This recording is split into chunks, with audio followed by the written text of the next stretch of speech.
Welcome to the Hospice Elections Affecting Your Claim webinar. I'm Tom Ryan with Provider Outreach and Education, and I'll be your presenter today.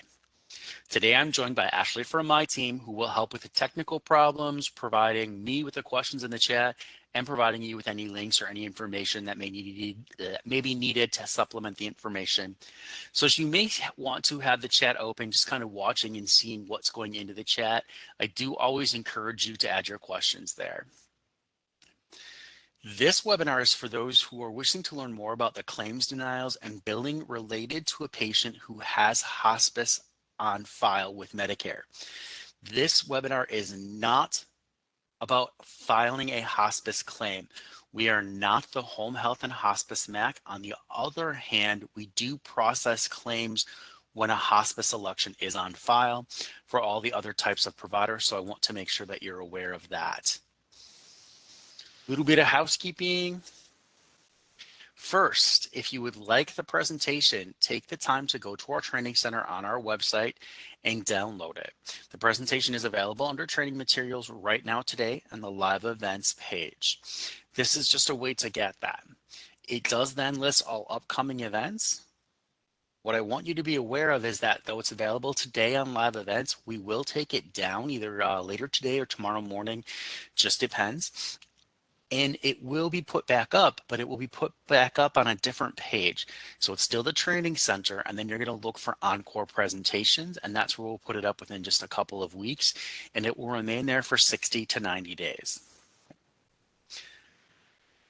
So a couple of things. If you have questions, please put them in the chat. I want to be able to help you as much as I can. I did take pre-submitted questions, which is what this presentation is built off of. This presentation was built to answer those questions and to get you through some of the data and the information that we have going on with the claims being denied for hospice. After the event, you'll be given a survey link and we'll ask you to take a survey. So please tell us the good, the bad, and the ugly. What does that mean? What did I do well? What does WPS as a company do well? Also, what could have been better about this webinar? What could we have focused more on, less on, something like that? Whatever would make it better for you, including the ad. Then the ugly is just my presentation. When I showed you the presentation, is it good? Is it bad? Could there have been more information? What would have happened with the presentation? Keep in mind, I may show you a few different websites. Those aren't part of something that I have any effect over. So you can comment on a website, but it doesn't really mean that I can control anything on that website. Disclaimer, the information in this webinar is current as of today. Now, anyone who's worked with Medicare for probably more than a couple of weeks knows that Medicare does change and the rules can change often. In some cases, they don't change and they don't change often, which is great. In terms of hospice, that's really the case here. We haven't seen a lot of rule changes. But the answers that I gave are based in educational information. They are not specific to any given claim or anything like that. Claim-specific questions are not something we can look up for you. However, if you give me information within your question and I answer it based on that information, it may not apply when you change a factor or a piece of information in your question. So I want everyone to be aware of that. Also, I want to remind you that if you go to the CMS website, that's where you're going to find the current rules, laws, and regulations. So it's important to make sure that you actually are paying attention to what happens on the CMS website. Also, the news that comes out, which can be on our website or CMS's website, and we will email that news to you. It's called e-news, just electronic email. That's also important to pay attention to. Lots going on with those changes, and you want to make sure you keep up with that. What is our goal today? To help you determine if you should be billing the hospice provider or if you should be billing Medicare. This will help avoid overall denials. So we want to make sure you're getting the bill to the right place the first time for a patient who has elected hospice. But also we want to make sure that you're appending the right information to the claim. In order to do that, I will start with some really basic information that is about the hospice benefits. The reason that I'm doing this is because we did have questions. Some of those questions were related to hospice elections and a hospice election date. And also, we had a couple people who literally told me, I'm new to Medicare and I don't know anything about this, so I'm coming to learn. So I want to make sure that we get that basic stuff. We will talk about hospice elections and the effects on claims for non-hospice, which means you're a provider outside the hospice, which is who we process claims for. Then we're going to do just a couple of tips on avoiding hospice denials. So we'll talk a little bit about all of these different items to make sure that you have what you need. One thing that I want to make you aware of when we talk about the hospice benefit to start with is that the hospice benefit, again, is processed by a different contractor. Now, that's the hospice claim, though it is considered to be a Part A benefit. Okay. That is why it is not under Part C, and we'll talk about a little bit more about that in just a moment, but I want to remind you of that. What Medicare Part C is those Medicare Advantage plans. Hospice is not something they process, so we want to make sure we are aware of that. So as we look a little bit further into it, as I said, it is a Medicare Part A benefit. The Part A benefit is known as the inpatient benefit. Not all hospice is done inpatient, though. Hospice can be done in a person's home or a variety of other places. The thing to remember is that Part A is free to most. We say most because you have to have worked 40 quarters in a lifetime to get Part A for free. If not, there is a monthly premium, and that is based on the number of quarters that you've worked in a lifetime. You do need to verify in the Medicare system, whether that's the Secure Net Access portal or that secure section, the portal on our website, wpsgaj.com, that they do have Part A eligibility. You also need to verify the hospice tab under the eligibility. That is where we store once the election goes through the system. Now, I'll talk more about that because the election is sent to the hospice claims processor, the hospice Medicare administrative contractor. It's also known as the home health and hospice, or HH&H, Medicare administrative contractor. Not us, them. You can verify this in direct data entry or in HETS as well. HETS is the HIPAA eligibility transaction standard. So you want to make sure that you're verifying that they have Part A. This is a Part A benefit. Again, I did give you a link to the manual on this page to verify that. I'm not going to go into a lot of information right now on this. If you do have questions, please put that in. But the first question that we have is, how do we know when someone has hospice? And the answer is, you must verify first that they have Part A, second that they've elected hospice, which is done through one of these three systems. So hospice is something that must be certified. The certification is done by a doctor of medicine or osteopathy. That's what you got. Now, it is certifying that they are terminally ill. Who is they? The patient receiving hospice care.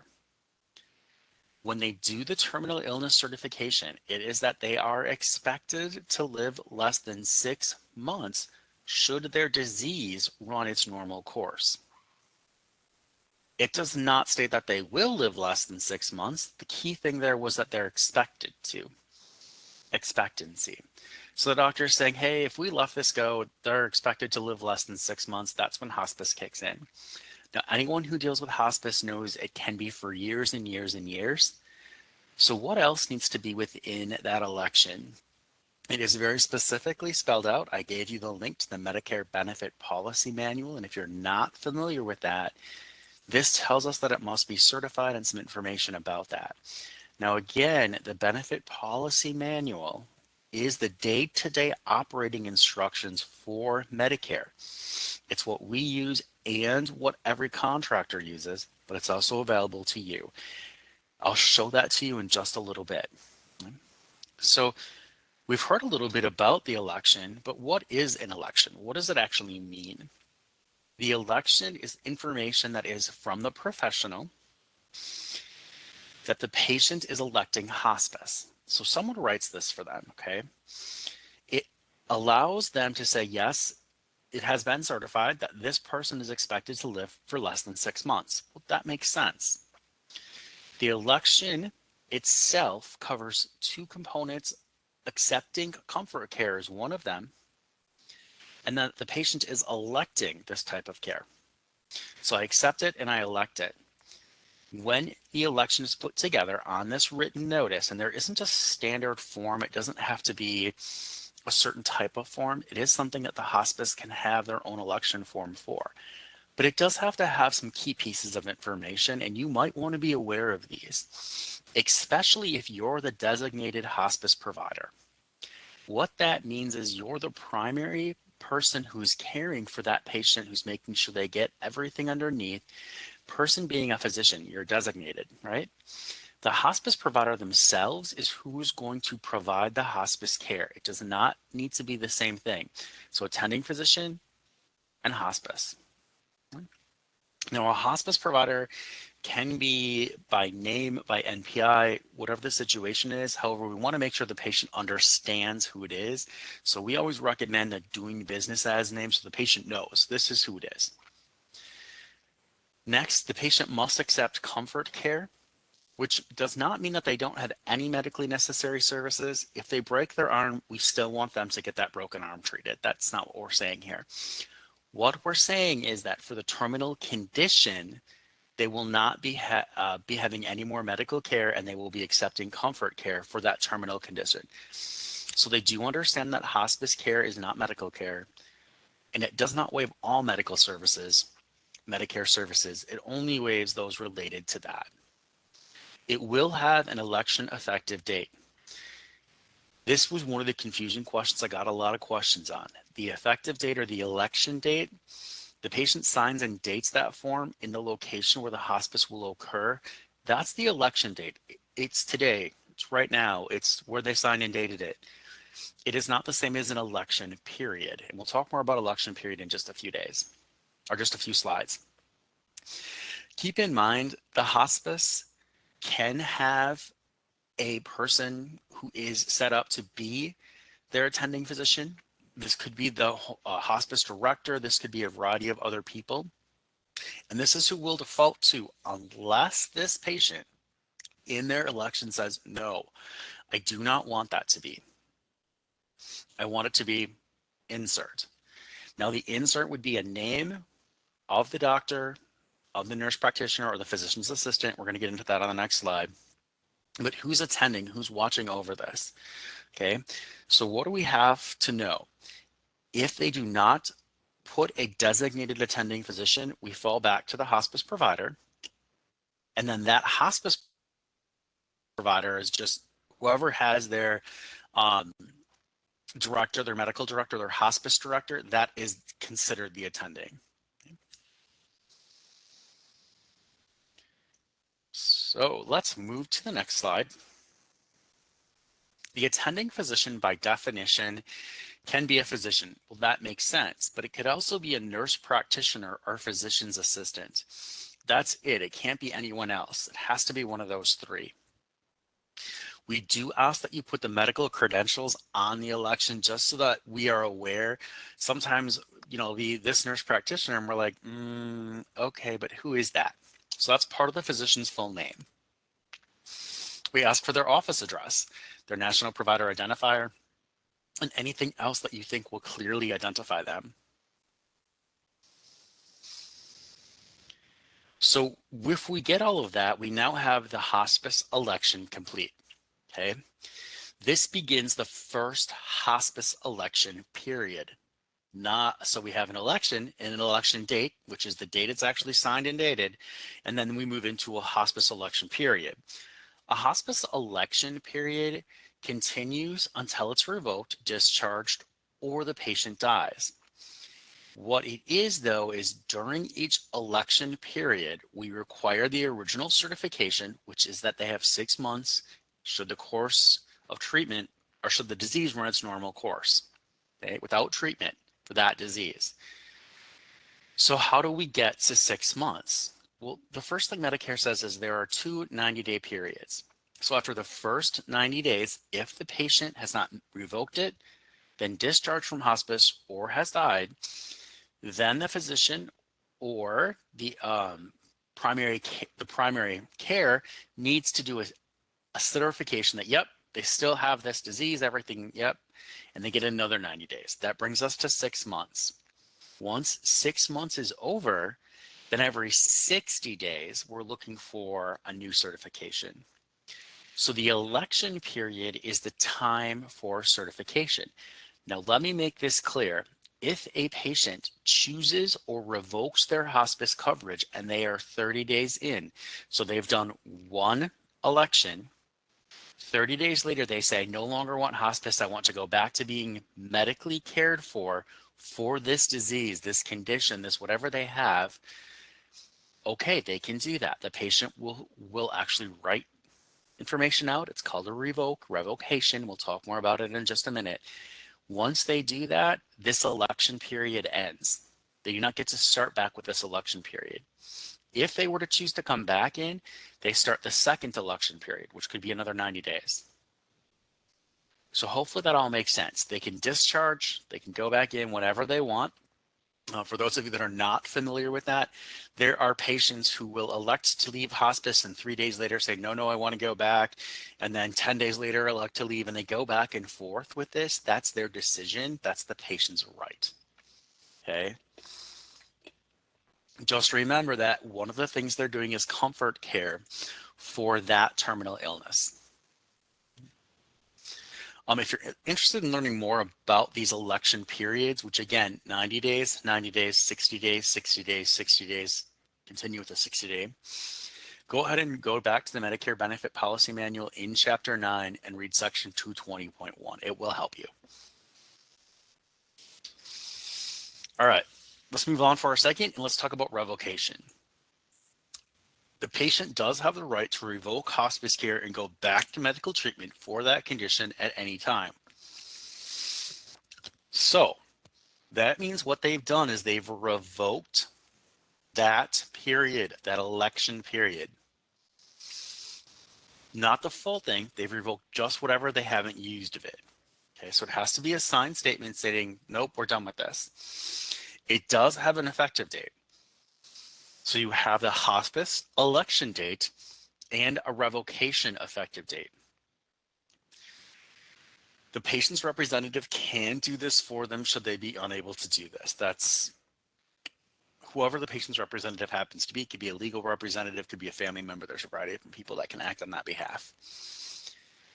If you want to learn more about the revocation, go ahead and go back to that Medicare Benefit Policy Manual, Chapter 9 in Section 20.2.2. Now, I will tell you the election, the hospice claims, and the revocation, which would be an end claim, are all sent to the Home Health and Hospice Contractor, or the HH&H, Medicare Administrative Contractor, to process. We aren't involved in that. We are WPS. We process A and B for a few different states. So this is not ours to process. Okay, so I want to make that as clear as possible. Okay. So before I take questions or before I move on to a couple of pre-submitted questions, I do want to show you that internet-only manual.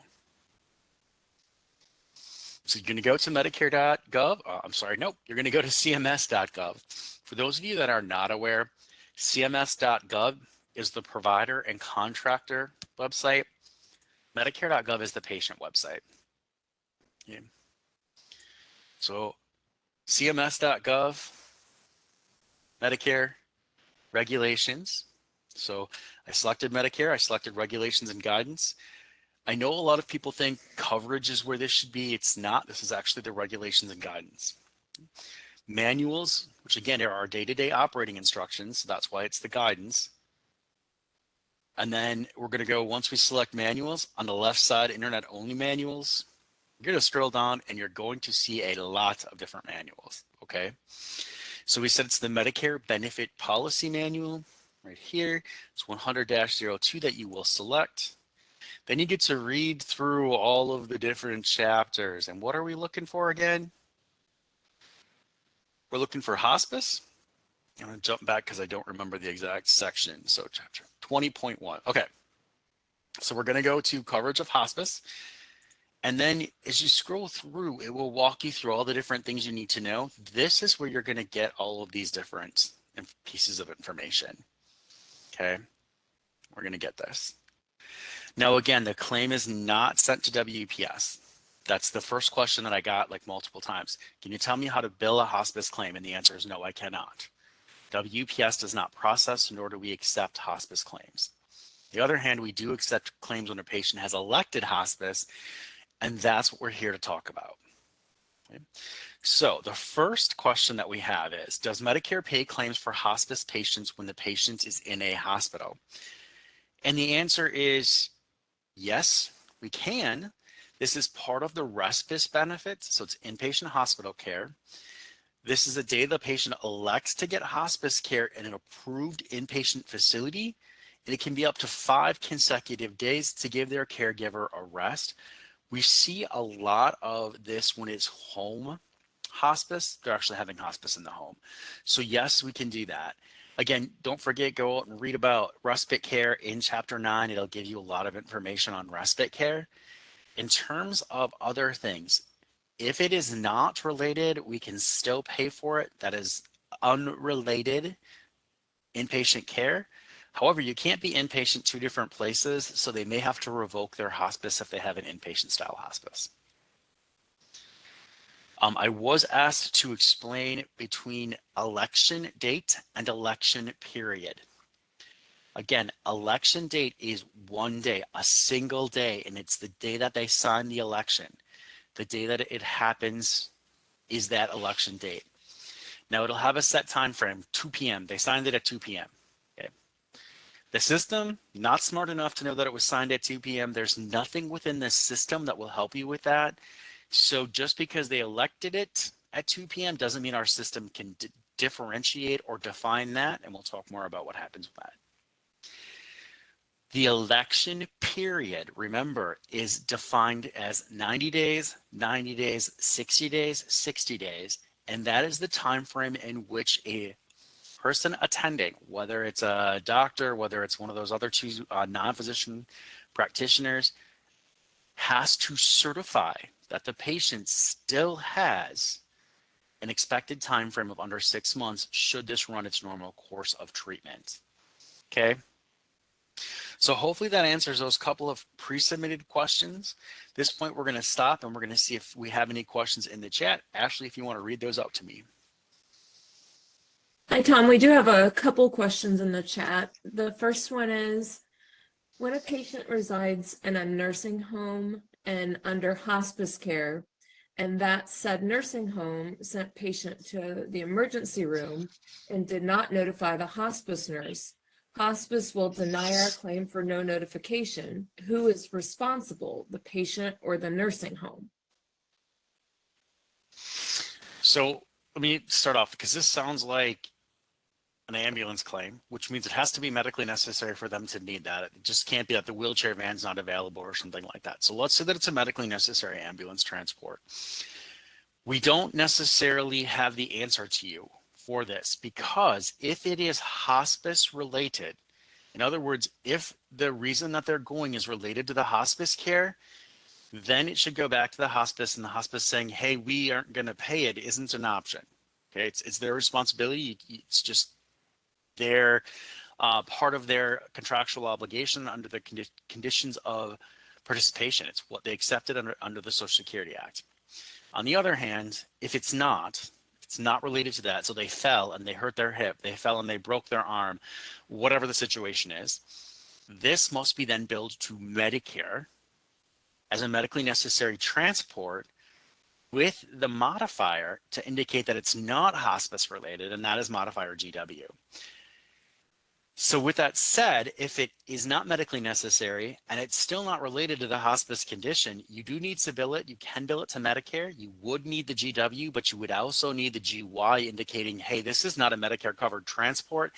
That transport is then the patient's responsibility because it does not meet the Medicare benefit definition.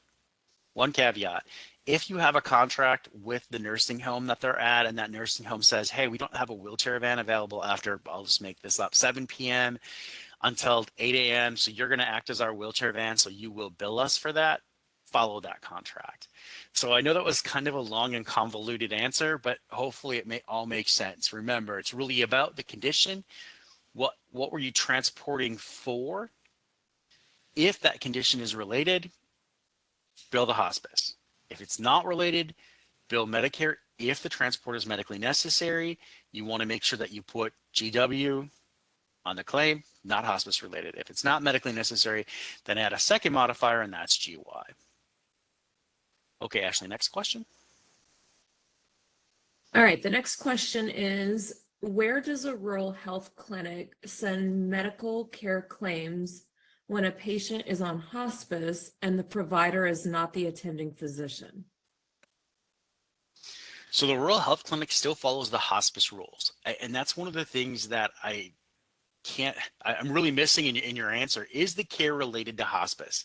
So is the condition that the patient's seeing at the rural health clinic for related to the hospice?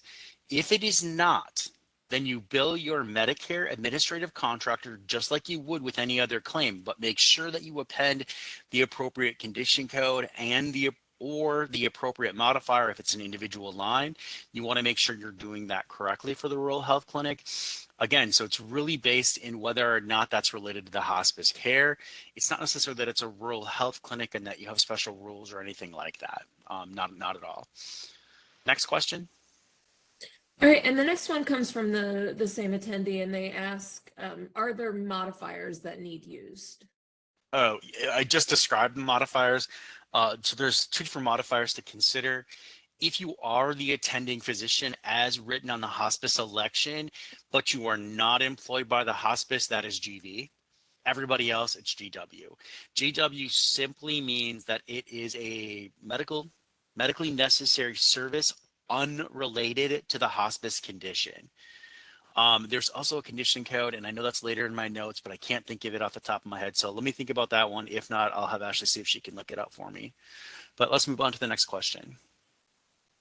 All right, the next question is, you mentioned that hospice benefits is for inpatient care. So if a patient is receiving outpatient services for radiology or labs that may have an order diagnosis on it, that is one of the reasons they are hospice. Since it's outpatient and not care under an inpatient setting, would it be billed to traditional hospice as unrelated to hospice?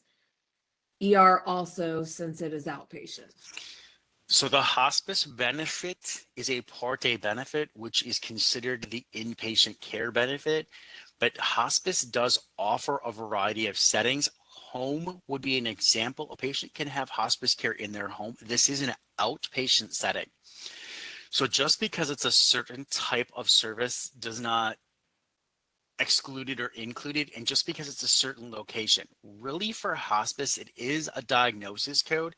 So even though you're having labs, radiology, ER services, is that related to the hospice diagnosis? And if it is, then you have to bill the hospice. If it is not, you must bill Medicare accordingly.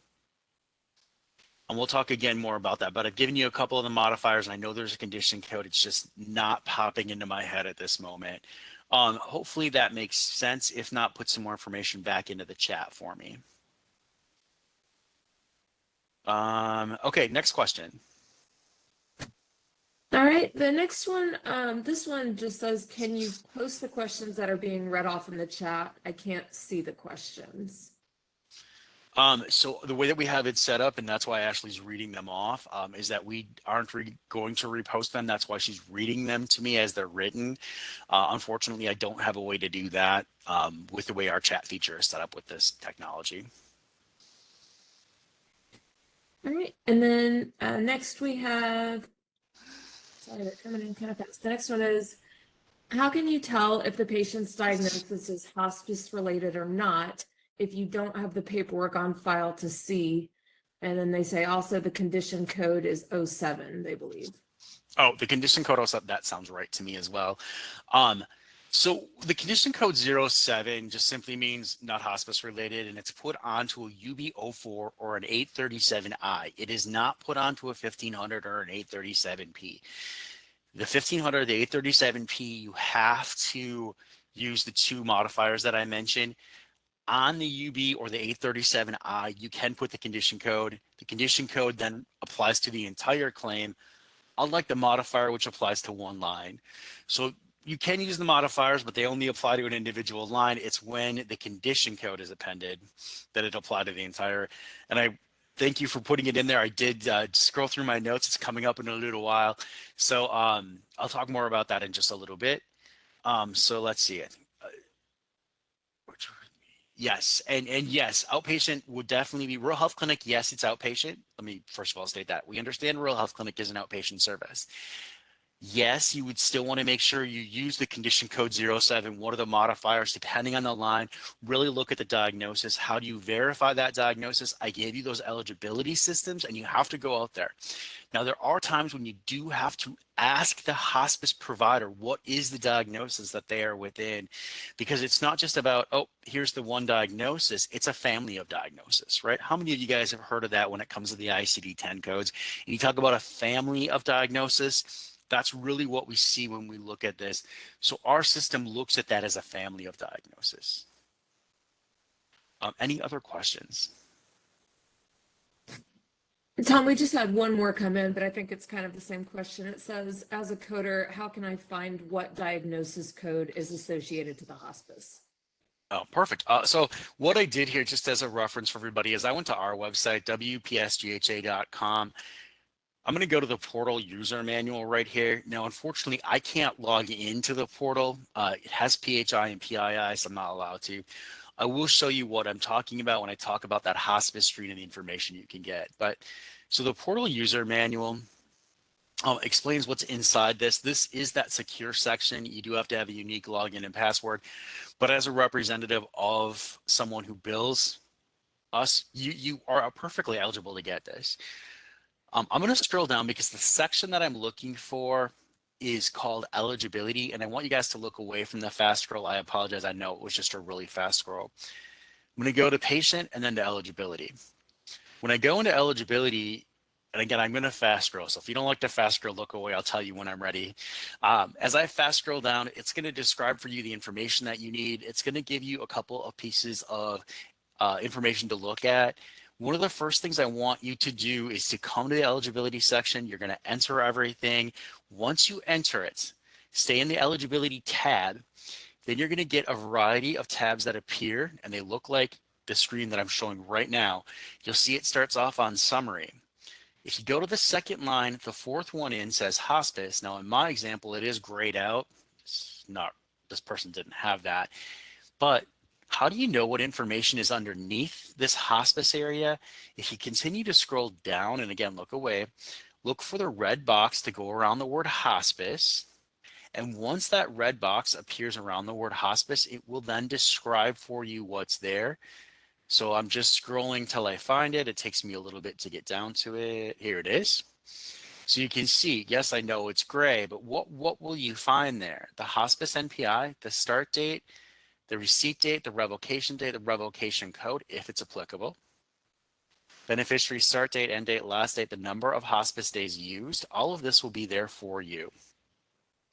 So this is where you're going to have to take the NPI and look it up in the National Provider Plan and Enumeration System and figure out who that provider is. But it does have the start date, receipt date, revocation date. I'm continually asked about this receipt date and what that means. So even though hospice started on a certain day, the hospice provider has to send in information to say, hey, they've elected hospice. That information goes to the home health and hospice contractor who enters it into their system. That's the start date. The day that they receive it and start to enter it is the receipt date, and these can be different. Because once it's in the system, the receipt date tells us how long that they've had it or whatever before it actually hit the system. Now what happens is home health and hospice enters it, and then it has to transfer to the common working file or CWF, and that's our communication hub. Once it hits the communication hub, then other things start to happen, which is what causes some of the denials, which is what we're going to move on to next. So I tied all that together, hopefully, to talk about claims and claims denials. So The first thing I want you to be aware of is that the data that I'm going to share with you started for claims April 1st through June 30th. We did a refresh on July 14th, and that's where the data is coming from. So it's submitted lines on those days. I do have I do have two different systems I just want to mention here. First, I'm sorry, I did want to move on. You will see the term FIS, Physical Intermediary Standard System, FIS. This is for UB04 and 837P. It does incorporate both Part A and B benefits, inpatient and outpatient.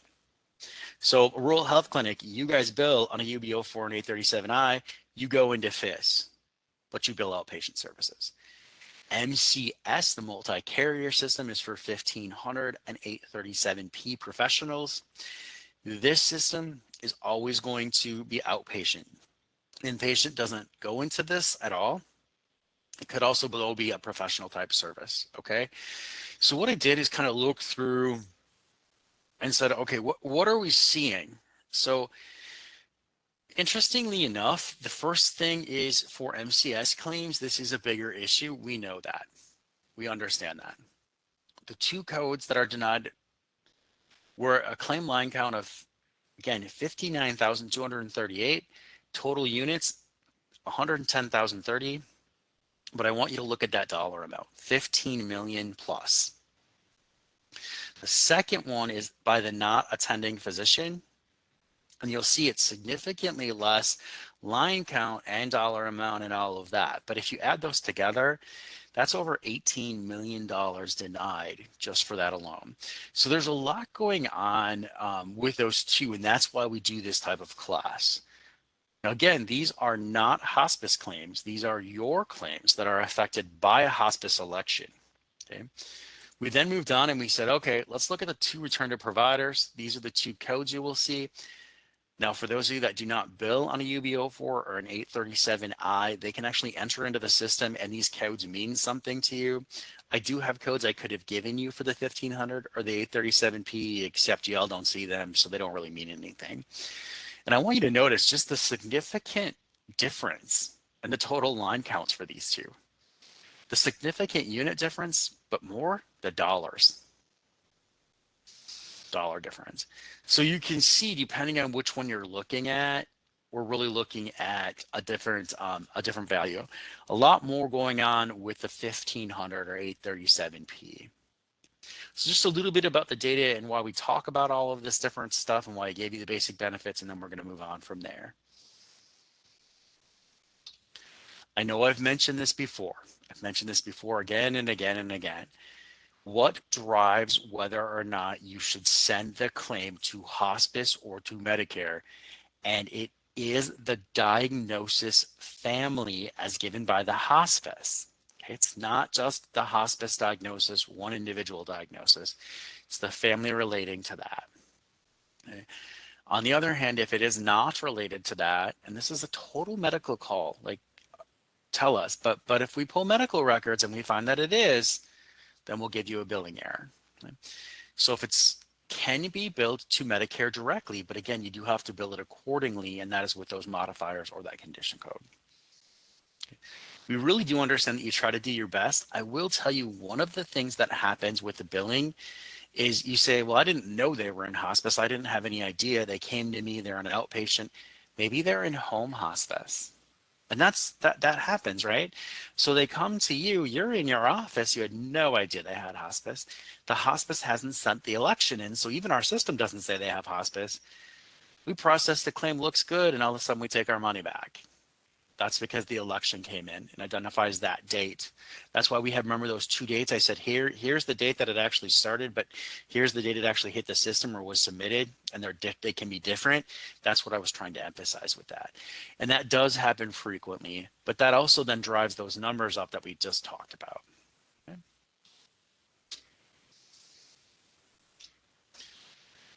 So I want to remind everyone that there is a separate home health and hospice MAC. You can see there are 4 of them that do it. This is not the same as they are the same MACs that do the A and B for certain states. but they do not cover the same states for home health and hospice. So if you're interested, I do recommend you take a look at the CMS website. You can find more out about that. This is in response to one of the pre-submitted questions. I'm not going to go through and help you specify every single one of the MACs, like, and say, okay, J6, they're going to process these. You can see this map does that for you. Okay.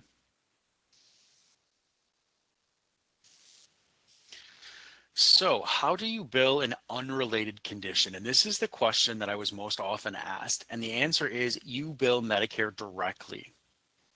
Okay. Once it is Medicare directly, code to indicate that it's unrelated. We do have an article. We'll talk more about that. Here are your three codes.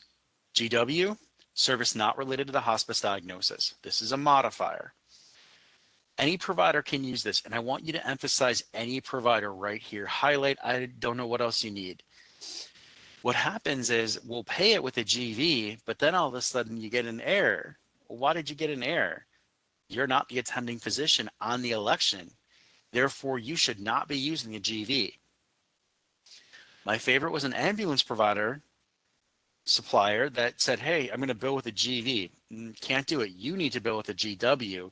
So while it did not affect their payment, they still got an error. Okay. And then condition code 007 just is for that unrelated institutional claim. By institutional, we're really saying it's the UB04 or the 837I, and the entire claim is not related to hospice based in diagnosis. Okay.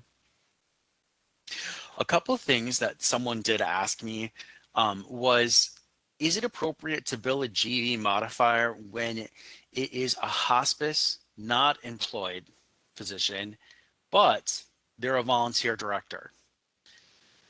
That volunteering director makes them part of a hospice, not a separate arrangement for. Hopefully that makes sense. And hopefully I had that question answered the best I can. If not, please let me know. So remember, hospice care, once the patient elects hospice, is a Part AB benefit. Okay? It's a comfort care benefit. It is not a medically necessary benefit, which means that Medicare Advantage plans do not pay for this. Medicare Advantage plans are Part C. In the law, they pay for medically necessary care. Except we know that hospice is not medically necessary care. That's why once elected, they no longer make a payment. Hopefully that makes sense to everybody. I did give you the manual reference down here because it is in the hospice area. And so some people can't find it when you're talking about a non-hospice related service. So I want to make that as clear as possible. Also, please remember that if the patient revokes their hospice in the middle of the month, you must continue until the beginning of the next month. The first day of the next month can be billed back to the Medicare Advantage plan. You do need to bill traditional Medicare until that point. Okay. Hopefully all that makes sense. A couple of things came in. Oops, let me move on to the question section. I'm going to answer a couple of questions and then we'll get back to take your chat questions. First, the medical director of the hospice does not get to bill the GV modifier. They are part of the hospice payment. The only person allowed to bill the GV modifier is someone who is employed outside the hospice and is elected as the hospice primary care. So hopefully that makes sense. We've had a couple of little confusing statements, and I want to make sure I'm as clear as I can be on that. 2, does the hospice have to pay the Medicare rates on a claim? Nope, unless you have a legal contract with them stating they do, but no, they do not have to. This is a participation agreement between you and Medicare. That's where the contractor rates come in. It's between you and Medicare. It's not with you and the hospice. So the hospice could pay up to whatever you bill, the hospice, whatever you're willing to accept.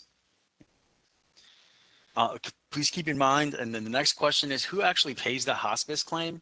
It is not your AB MAC, which is what we are.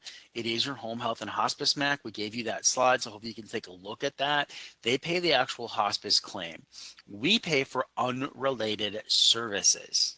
Unrelated. Okay. What falls under Medicare when the patient is under hospice for ambulance transports besides falls? There is no set list for ambulance transports that says this is hospice, this is not. On the other hand, what needs to be asked during the EMT assessment is this related to the hospice care? So is the weakness part of the hospice? Is it not part of the hospice diagnosis? We get that a fall is a separate realm of things. We understand that. However, what's the driving factor for this transport today? And that's going to drive whether that transport is separately billable. Please remember that if hospice has been elected, you do need to still bill the condition code or the GW modifier, condition code 07 or GW modifier. Without them, we won't pay it. Okay. So with that, that's my pre-submitted questions. Ashley, do we have any questions? We had a couple more questions come in. The first one is, so if our medical director is a primary care provider and sees a hospice patient for non-hospice related care, do we use GV modifier? And then they say that is an outpatient clinic RHC. No, do not use GV. Remember, GV modifier stands for a person, I'm sorry, on the election, a person who is designated as the primary care for, or the medical director, I'm sorry, the primary care for that patient's hospital condition, or hospital, wow, hospice condition. That's the only person who has it. Now, I'm not going to say you never use it, because let's say that that patient on their election said that your doctor, who is their primary care, this doctor is who I'm going to have be my hospice primary, then yeah, you still could use it regardless of the outpatient clinic setting. That's not what we're looking at there. What we're looking at is on that election, does it tell us that that person who they're seeing today by NPI is the primary over the hospice condition? If not, could you bill an RHC with a GW or a condition code, a 07? Sure, that's perfectly fine. It's just look at the election and tell me, are they seeing them related to that? So if you have more on that, put that back in chat, but I think I got everything covered. Are there any other questions, Ashley? We had one more question, which is, who pays for the hospice requalifying visit? Yes, I'm going to assume, and if I'm wrong, you will need to correct me. I'm going to assume that the patient originally elected hospice, then did a revocation, and now they're re-electing hospice. That re-electing is still part of the hospice election, and it becomes when the start of care is. And that requalifying visit, can you tell me if they're already elected hospice, or is it someone like the medical professional before they've elected hospice who's certifying that yes, they have 6 months left to live? So there's a variety, a couple of different factors going on. If they have not elected hospice, it goes to Part B. You do not need the GV or the GW or anything like that, because they haven't elected hospice. On the other hand, if they've elected hospice and now you're doing a certification to say, hey, yes, they still have 6 months left to live, tell me, are they the elected physician? Is it a hospice related diagnosis, which it would be? All of those different factors, but also do not forget to factor in whether or not the person seeing them for that requalifying visit is the elected primary care who's not employed by the hospice, because then you got to put the GV on it. So there's so many factors that play into that. It's not like a straight cut forward answer. And hopefully I did not confuse you. If you need more information, please go ahead and put that back in. Any other questions, Ashley? No, that was the last one. Okay. Please understand, y'all, I wish that was such an easy cut answer, but if it was an easy cut answer with hospice, then we wouldn't even probably need this class, and we could all go out and read it and be like, look, it's done, right? It just doesn't happen that way. I did want to give everyone just a few tips to kind of help you through. And the tips are, first, check eligibility. I showed you on our website in the portal user manual where to look for the eligibility. So I think it's important that you do that. Distinguish the diagnosis if you can. If you're unable to distinguish it from the system, if whatever, you may need to go back to the hospice and be like, hey, what is the patient in a hospice for? Some of you may have that within your records for a variety of reasons. It may be the primary care who actually said, yep, they have 6 months left to live, not being designated as the hospice provider, but you do have that. So you want to make sure you're having all of that. Okay. Verify the patient is in the hospice election and the election is on file.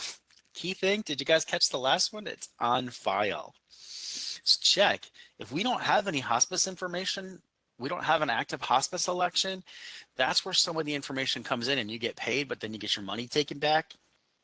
Unfortunately, that just means the hospice election hasn't been filed yet. It's coming. We're just waiting for the hospice to get it to us, or maybe there was a big error with it and it didn't process through. If it doesn't process through, it doesn't post to the common working file. So that brings us to our next one. Check eligibility. If it isn't there, what do you do? I know this is everyone's most favorite thing, right? Please wait. Wait until it's there. Check the system. Make sure that the last claim is on file as well. Are they done with hospice? Now, the reason the last claim is important is that's the revocation claim or something else going on. So it's, hey, guess what? We're done with hospice. There's no more. So you have to wait and check to make sure. Now, again, if we looked at our eligibility system in the Secure Net Access portal, it does have that information in there. And so does the HIPAA eligibility transaction, so does the DDE. All of those will have those same pieces of information. They all come from the same file. All right. If you receive an overpayment, you can pay us back. That's perfectly fine. This is common when there's an automated process in place. By the way, if you don't understand, that means Medicare will take the money back without doing any work, without us looking at it or anything. The common working file instructs our system to start the overpayment process, automated. So in comes the hospice election, the common working file gets it and says, oh yeah, by the way, you've got these claims. These claims should have been related. Therefore, we shouldn't have paid them. This means that you need to stop for a minute, do a couple of actions. One, check and make sure that you shouldn't have billed the hospice for that during that time. Even if you didn't know they had it, that doesn't mean they aren't responsible for paying it. Two, if it is an unrelated diagnosis, you can adjust the claim, clerical error reopening for a 1500 or 837p, or you could do a, well, you could probably do a claim adjustment for the 837Is and the UBO4s. It just depends on what the action is you can take. If you can't do any of that, you can file an appeal on the overpayment and say, please add modifier, please add condition code. That's the way to get that through to stop that overpayment from happening. Please note, I did not say file a claim appeal. Claims can be over 120 days over and be outside of that. What you need to do is file an overpayment appeal. Same process. It's just making sure that you appeal the overpayment because it begins with 120 days from the date on the overpayment letter. Okay. Let's move on. I'm going to go through some pre-submitted questions and then we'll follow up with our chat questions. Ready? Here we go. What is the best way to check and see if a patient is in a hospice election? I always recommend using our portal. I showed you that screen. Direct data entry is another super good way. The reason that I recommend the portal is everyone has access to it. Direct data entry is only for those on the UBO4 or 837Is billing this. Is there a way to catch these ahead of time? Real-time eligibility states have to have a Medicare Advantage plan instead of traditional Medicare. Hospice is unique in that you can check eligibility, but if the election hasn't come in, there's no real way to check it ahead of time or catch it ahead of time. You can ask the patient, are you temporarily staying somewhere else? That could be a hot indicator that you need to look for something more, such as a skilled nursing facility, or maybe they're having hospice in a facility. But there really isn't a real-time eligibility check unless the first election has come in, and then yeah, you want to check that. Okay. How often does Medicare update the hospice information? This is done by the Home Health and Hospice Medicare Administrative Contractor, and I've described that a lot. They get the election and the claims and the discharge or the revocation. So it's not like a set time frame where it's every 90 days or anything like that. It's when those are filed to the Home Health and Hospice Contractor. Who's responsible for charges when the patient is sent to an emergency room? Unfortunately, Medicare doesn't use a destination like emergency room to say, oh, they're automatically separate or not, nor any related charges in the emergency room. What they do look at is this related or unrelated to the hospice condition? If it's unrelated, bill it to Medicare. If it is related, bill it to the hospice. I have some claims that are denied because of hospice and they are clinic charges. Again, jump right back to that diagnosis. Just because they're clinic charges does not mean that they are not related to the hospice condition. Okay. Now, if they're unrelated to the hospice condition, did you put the modifier on them? That's going to make a big difference. RHCs, did you bill condition code 07? Did you bill a modifier? I'm not sure exactly what happened with them, so I don't have a lot more to offer on that one. If a patient has Medicare Advantage and elects to discharge from hospice mid-month, and I think I already answered this one, should the Medicare Advantage plan be billed for all dates of services following the hospice discharge date? The answer is for the remainder of that month, it is billed to traditional fee-for-service Medicare. The Medicare Advantage plan will be billed on the first of the month starting after the election. And that's just how they're paid. That's why the answer is the way that it is. It's how they're paid. When a patient has Medicare replacement plan and the provider sees it is not their hospice assigned provider, who should be billed? Medicare or the replacement plan? How should this be coded? Is it hospice related? Bill the hospice. If it's not hospice related, then bill Medicare. Please indicate the appropriate modifier, whatever it happens to be. And it shouldn't be GC, it should be GV. I'm sorry. So there's a typo on this slide. GV, GW, or condition code 07. What are the most common documentation errors that lead to hospice claim denials and what steps can be taken? Because we don't process the hospice claims, I really can't answer that. Here's from our processing standpoint, the most common is that this is or is not related to the hospice. Look, I get it. You need to do your due diligence and document, hey, this condition just isn't related to hospice. It's nothing to do with it. That's what we're looking for there. These are some more pre-submitted questions. I just have a few more of these and then we'll take any chat questions. If a patient does not mention that they're receiving hospice care, who's responsible? It doesn't change anything. Still look at the diagnosis, tell me if it's related or unrelated, and then follow all the other information that is given to you. Do documentation requirements change when a patient has a hospice election? No, they don't change at all. I'm not sure what to say to that. The only thing that would change is that you need to document whether it's unrelated or related to the hospice condition. Remember, and again, the next question, if the election is for G30.9 and the visit is G30.1, same code selection, but it's not an exact match. That's where we talk about the families of codes.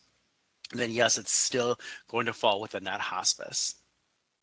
All right, I know that I'm at time, but I do want to take any last questions that we do have in the chat. Ashley, anything? We did have just a couple more questions come in. The next one is, if the attending physician recertifying the patient is not employed by the hospice, do we bill Medicare with the GV modifier? Can you tell me if that attending physician is on the election, the hospice election? So my answer is for using the word attending, yes, and then yes, you would bill GV because they're not employed by the hospice.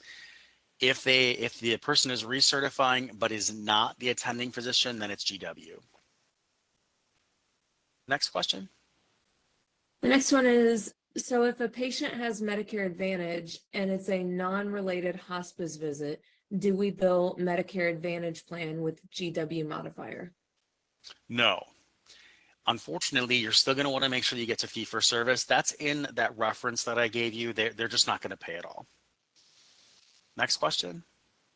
All right, we had one more, which is, if a visit is related to the hospice and it was billed to the hospice, but they deny, stating it wasn't authorized by the hospice and it is not related, do we then bill Medicare with modifier GW and condition code 07 if UB04? So not authorized and not hospice related are two different things. Let me just first say that. First, if it's not hospice related, yes, you would bill with that. If it's not authorized, that is not the same thing. It can be related to the hospice condition, but they didn't authorize it. That's still on them. That's part of their plan. That's part of their payments. So you wouldn't bill Medicare for that.